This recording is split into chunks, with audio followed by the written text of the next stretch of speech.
than normally. So what you do is you take this, you go over, and you put it in like that, and you set it down nice and tight. You want it tight because you don't want your foot moving while you're actually going down the hill. And you want to strap in the second one like this, set it down. Now this is a leash. This is what you want. It's like a last resort effort to keep the board with you, just in case your feet come off the bindings. You have the leash attached like this, so the board won't go anywhere flying down the mountain. Then what you want to do is the lift is over there. You're in the line, and as the line goes, you want to move like this. You're always moving kind of sideways because that's the way you do it. And when you get up to the lift, say now the lift is right here, and you go up, and the guy will stop you, and he'll get you usually in a group of 3 or 4, however many seats fit the lift. And what you do is you'll go up, and the guy will say, come up. So you'll go up like this, like that, and you'll stay, and the lift will be coming around like this. And when the lift comes, you want to make sure that you can get on right. So what you do is you wait until it's right underneath you and you sit down, because if you sit down too early, you'll fall off. The first time I went, I sat down on the lift, and I didn't get on. I was scrambling to get back on. They had to stop the lift. And it was pretty embarrassing. Anyway, once you're on the lift, this is like the best part because it's real quiet and nice, and you're just going up the hill, and you see all the views. Usually, if you're at Tahoe, you can see the lake. But when you get to the top of the lift, about 100 feet from the drop-off point, that's where the hill goes down a little bit into the flat area, then you want to turn your body like this, so you're sitting on the chair sideways, like this. And when you come up, this is where most people mess up, is getting off the lift. You want to keep 2 things in mind. You want to make sure you stand up completely when you get off. You don't want to be like this, you don't want to be like that. You want to stand up completely. And when you push off, you want to push off the lift, because if you don't push off, it'll hit you. So when you get off the lift, you push off, and you stand up, and you go down, and you use this little thing right here. This little black thing, it's called a stomp pad. And what that does, if you don't have one, you're on like this because your other foot isn't strapped in. So what you do is you take the stomp pad and you use it for traction. Because if you didn't have it, your foot would slip off like that and you fall when you try to get off the lift. So when you have this, you have traction when you're going. So you get off the lift and you go down and you find a little nice area to strap in. So what you can do is you either can sit down or you can stand up. I like to stand up and do it because it's easier. And if I tried to sit down right now, I probably couldn't get back up. But I don't want to do that. So what you do is you put your second foot in and you strap in like this. Make sure you cinch it down nice and tight. Strap the second one in like that, and then you're ready to go. You might want to jump up like that and turn so you can get down the mountain. And I would go into how to snowboard, but you can't really teach that because it's something you just pick up. So that's my presentation.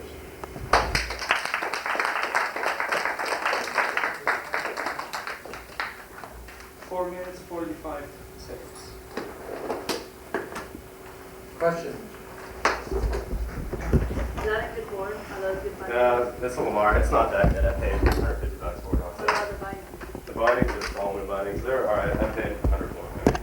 It's pretty cheap overall for the bindings. Hey, those other bindings you were talking about? Yeah, stuff or straps and stuff. See, yeah, those things freak me out. If I go rolling down the hill, I mean, it's not going to come off. I want something, to pop off. Yeah. Well, those even if you go rolling downhill, they won't pop off. Really? Well, They're not designed to pop off? No, no. What happens is you step in and you click in, and it's got a click, and it's got like a thing like this that blocks it from coming off.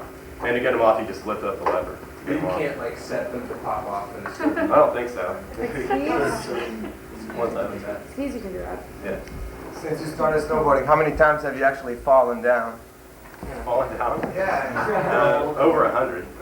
I mean, a lot more snowboarders fall than ski because one little mistake and you fall. But usually when you get good, you don't really fall. You just kind of sit down, put your hands on the ground or whatever. How often do you go? During the winter season, usually once every 3 weeks, something like that. How long have you been snowboarding? Just like a couple months, 3 months, 4 months. Do you think it takes more skill to be a good snowboarder or a good skier? That's debatable. What I've heard is it's easier to pick up snowboarding. Or no, it's easier to pick up skiing, but harder to master. And it's easier to, it's harder to pick up snowboarding, but it's easier to master. If that makes any sense. But I don't know. I've never skied in my life before, so I can't really say. I'm not sure. What's your favorite resort? I'd have to say I have one. I like it. I mean, it's the most expensive, but it's nice. Were you like riding a skateboard and then, no? No, I just think of the hell. Okay, that's probably 2 minutes. How was his neatness overall? Good, pretty good. Creativity? Good. Thought it was very Very good. seasonal, very good for the times. His dress? He looked good. It's appropriate. To be a Comes with little more sunburn. creative, what could he have done? Now, he did wear the pants, that was good, and the shoes. What Could have else worn might the he have goggles done? and a hat. Yeah. I'm thinking of one other thing for the front of the Could have room. had a poster Poster. or something of a Just resort something for a little or color. snow. Didn't have to, but it would have made it a little bit more special. Was he clear and easy to follow? Yeah. Overall, for me, I'm not really good, very talented in the snow. He just kind of, some of his movements and that were just kind of, he was kind of like, you kind of do this, and he just kind of like wiggled, and that doesn't really do much for me. So, that was kind of confusing. Language appropriate? Yes. Okay, talking while demonstrating? Yes, you did really well. He did really well? Okay. Volume? Diction? Pretty good. I think he could have worked on his ing endings a little bit sloppy. His rate? A little fast. It was too fast, yeah, I couldn't follow sometimes. His variety? He did good with the variety. Pretty good. He went out with some word to change it around a little. And he was going towards a good direction. Definitely. His pauses? Mark, his pauses. But they're all right. Control of stalling devices. Good. Eye contact. He was good at eye contact. I thought he was looking at the ground. He was mostly looking at The camera was. rather than us. He seemed to know his subject pretty well. I think he could have looked up more as he was really comfortable with the topic. Breathing, movement and gestures, Good. except for the fact that he kind of just bounced and didn't really explain them. Pretty good. Maybe it's just that I'm not familiar with the snow, but he was just kind of like, you kind of do this, and that doesn't really mean much to me. Used visual aids. Visual aids. Very well. Good. Seems to want to share the message. Sincere Yeah, definitely. and well prepared. Yeah. Very good. Any other comments? Brandon, do you have any questions for us? No, it's just my rate. I thought I was talking really fast until the end when I realized. But, oh well. Okay.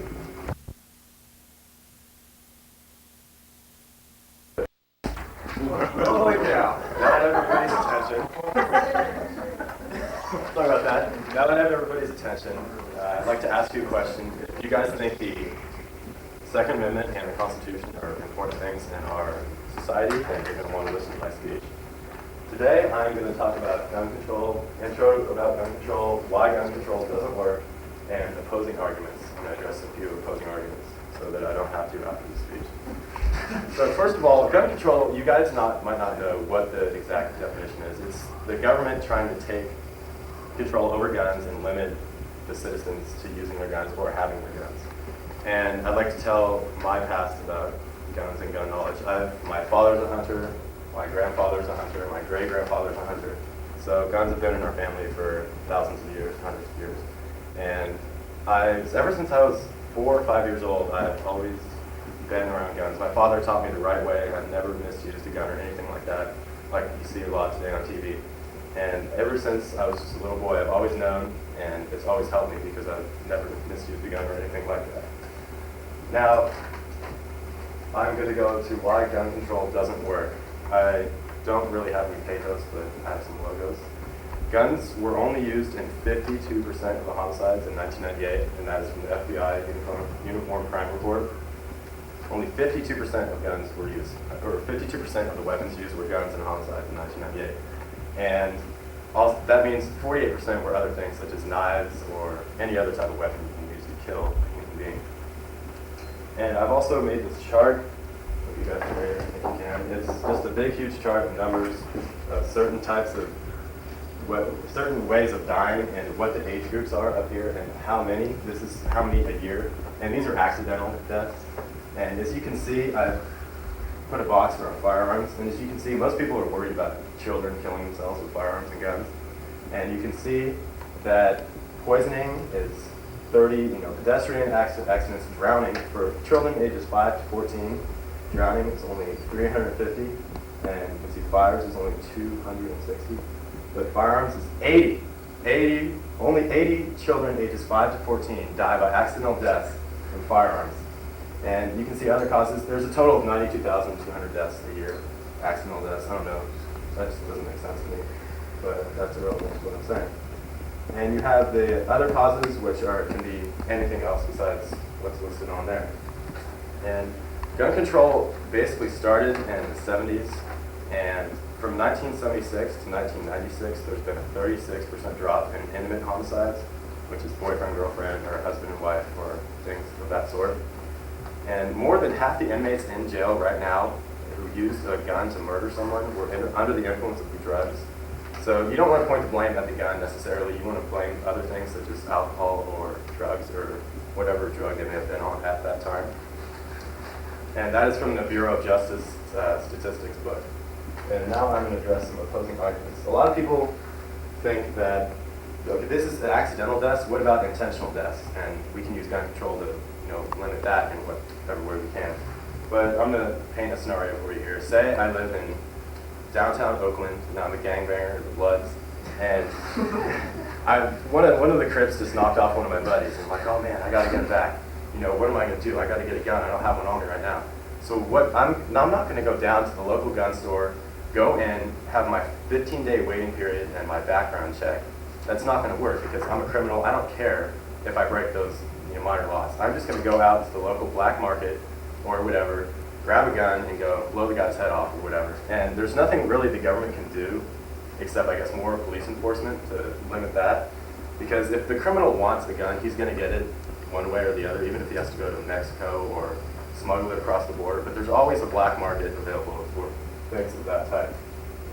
And another argument people use is children's access to guns, and they say that kids, they can get guns if it's not a locked cabinet or whatever.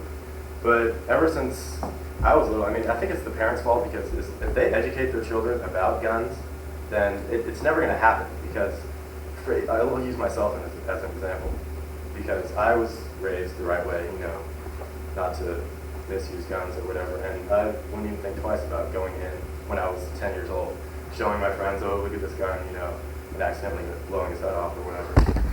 But that is basically my speech. I talked about the intro to gun control. I told you what it was and my past on it, and why gun control doesn't work, and some opposing arguments, which I'm probably going to have a slew of today.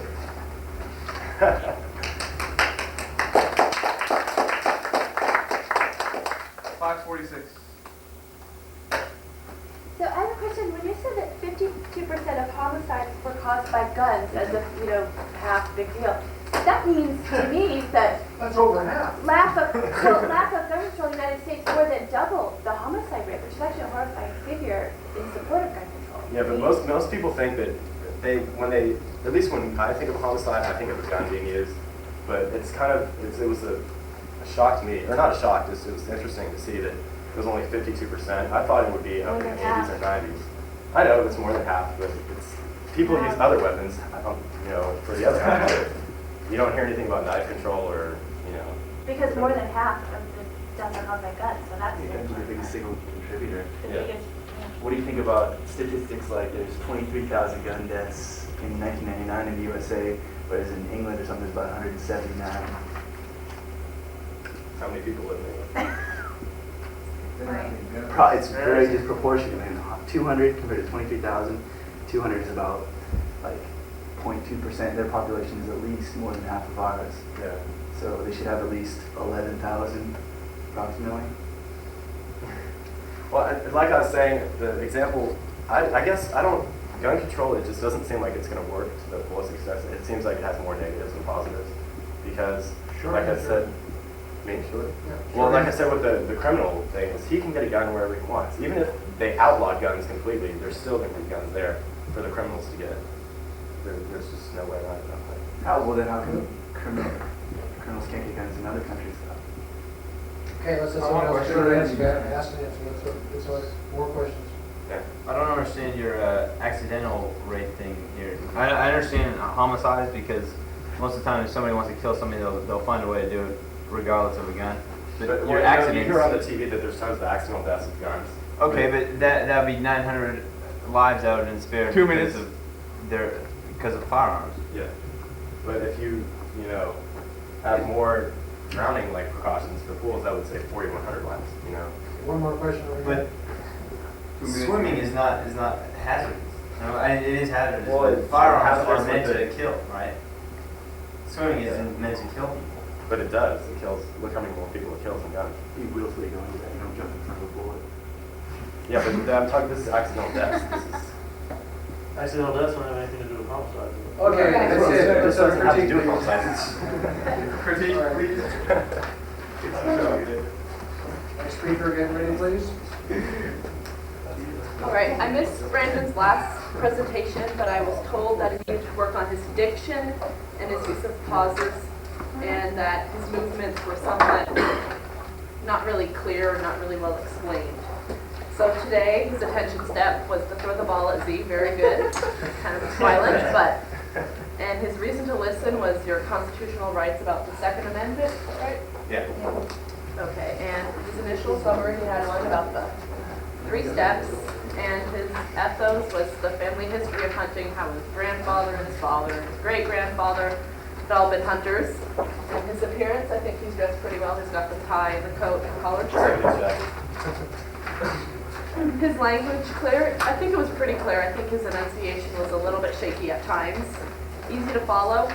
I think he was easy to follow, Athena? Yeah. Okay. And his pathos, did he have pathos? You don't use logos. Okay. But he also, I noticed that he said, I don't have pathos, but I have logos, and that kind of was distracting. You don't have to point out that you're not using pathos. He did have excellent logos. His opposing arguments, do you think they were good? Oh, definitely. Very good. I think there's a lot more, though, that could have been addressed. Yeah, I limited it to 2 because it would take forever. I think the opposing arguments over. Somebody needs the help. Hold it back. Okay, he addressed them, but they didn't convince me. But he addressed them. Well, if you But it address doesn't it too seem much, then strong. you've They been weren't contradicting strong. himself. Right. You know? He's talking about how we should keep guns around. He used things that everyone Didn't says go only too much criminals into have it. guns, and he gave a little example, but that wasn't enough. Convincing. Okay. His verbal delivery, how about his volume?